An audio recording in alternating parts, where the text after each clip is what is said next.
This is my analysis resources for performance profiling. So performance for analysis, there's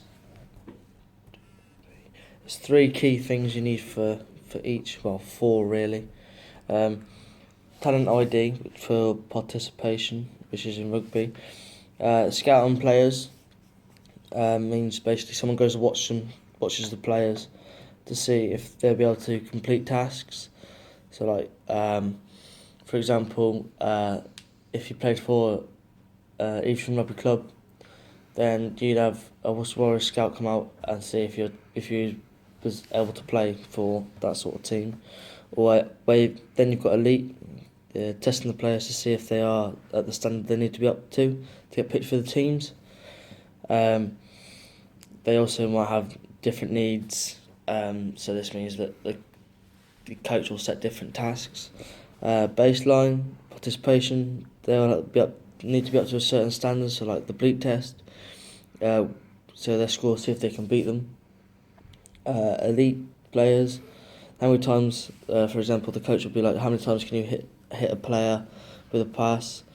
And then the next few weeks after that, they'll do exactly the same again, see if they can beat the score.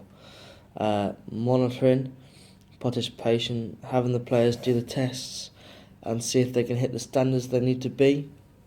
It's exactly the same as with elite, but the only thing with elite is they'll have them do, see if they've got certain skills, they'd have them progress in those skills.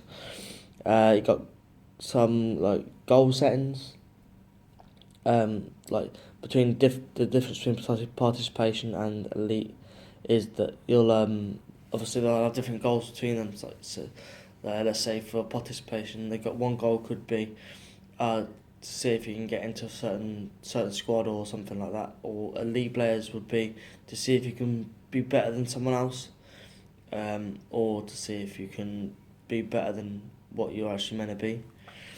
The next bit is resources for analysis, which is cost, kit, the IT equipment needed, time, staff and facilities.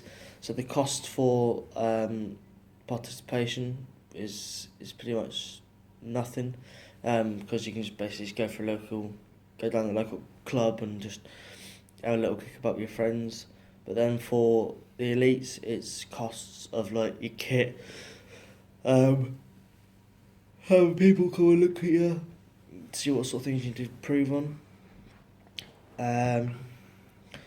The sort of kit you're gonna need is like for your elite players, is like we'll say all the proper high end testing equipment. So like you've got your like treadmills, which could cost around £4,000.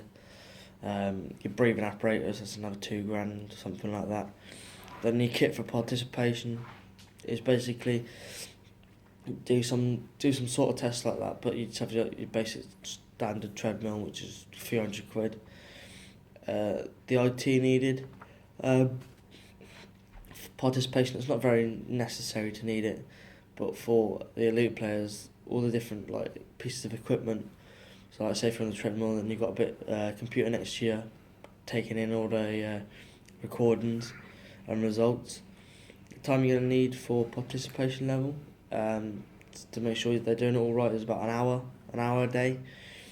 But then for elite players, you're looking anywhere between 2 to 4, maybe 5 hours, just to see if they improve, if they get fatigue easily, or anything else like that. The staff needed for participation is just one person. It's basically just a bunch of kids kicking a ball about, seeing if they can basically have a bit of fun while doing a bit of fitness while doing it. For elite, for staff, about 5 people.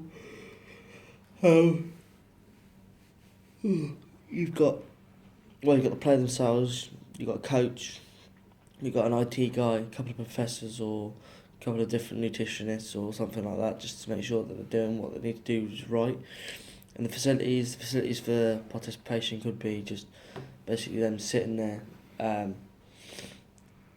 looking, say, oh yeah, we'll go to the gym, do in the local gym, so that then they can work out at the same time.